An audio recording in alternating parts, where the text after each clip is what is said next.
You probably know that I have a monthly meeting where I go over my pricing routine with some hosts on a live class. What you might not know is that in between these classes, we interact on a forum, and I just got a really good forum question, and I'm going to bring it here publicly to YouTube. And I want to show you the forum and talk to you about the question. Now, this is mostly a public forum, but you have to be part of the Pricing Power Hour to post questions here. Okay, so this subscriber's question was, what are the must-have customizations you use? So that's a great question. Now, on one hand, I first wanted to say, no, pricing is so specific. And the great thing about pricing is that it cannot be copied. In my market here, I'll go to other listings and I'll see the title literally the same or verbiage, copy and paste it.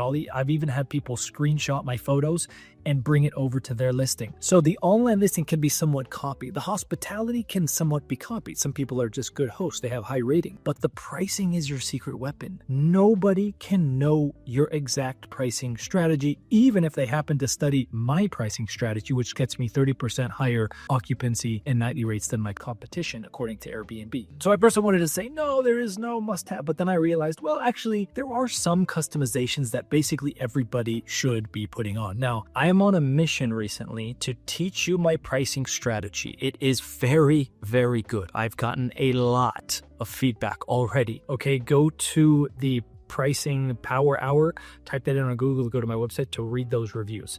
If you're not confident about your pricing, please do check out that. I also have these free videos and a blog I just posted, a 7,000 word blog going into details I have never before went into because they don't make for good videos. By the way, a typical book is about 50,000 words. So this is a very long and detailed blog post. Now, in a moment, I'm going to bring you to Price Labs, show you my dashboard and those 5 customizations that I think every host should need. We're going to start with the adjacent factor. Most hosts don't use this. That's why we're going to start with it. It's very important and it has to do with supply and demand. I'll explain that to you in a moment. Just wanted to show you this free blog post. Okay, click the table of contents. We go into very deep detail here. And the whole thing about pricing is I want to get you a few layers deep. Okay, the first layer is just connecting. The second layer is kind of making changes. The third layer is tracking those changes. The fourth layer is really understanding your tool and the customizations. The fifth layer is understanding your market and your competition.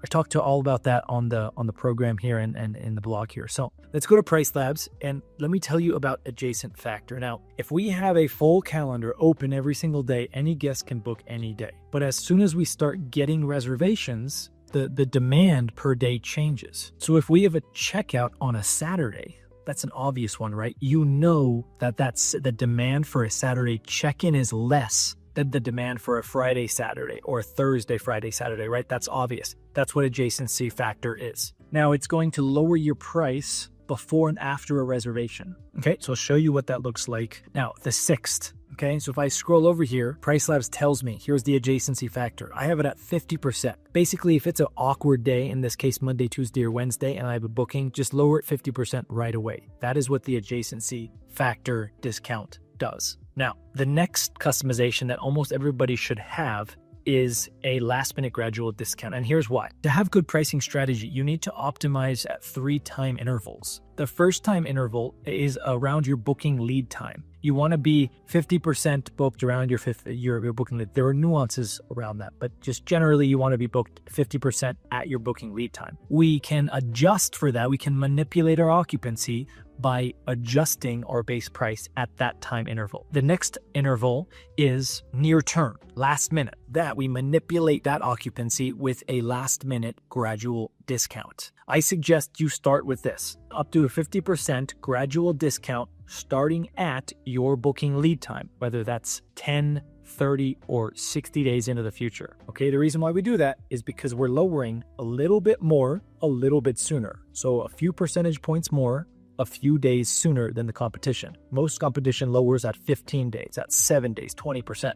It's not how demand works. Gradually is how demand works. It falls as days get in. The third customization that most hosts need, at least start here probably, is a far out premium adjustment. Now, if you're using Price Labs, they automatically add 19%. That might work good for you, but I find in general it's high. So we actually have to turn that pricing customization on in order to turn it off. I'll show you what that looks like. So custom far out prices, I had to turn it on here with the radio dial to say no far out prices. If I turn that off, you can see that they're applying an automatic default far out prices. And for me, that didn't work. And for a lot of hosts, that doesn't work. So I'm going to turn that back on to turn it off. Now, the reason why this is applied to most hosts is because far out bookings is a winning strategy, but it's a very delicate strategy. Now, I see a lot of hosts increasing their minimum nights far out. That's wrong in basically all cases. As a general rule, that's wrong.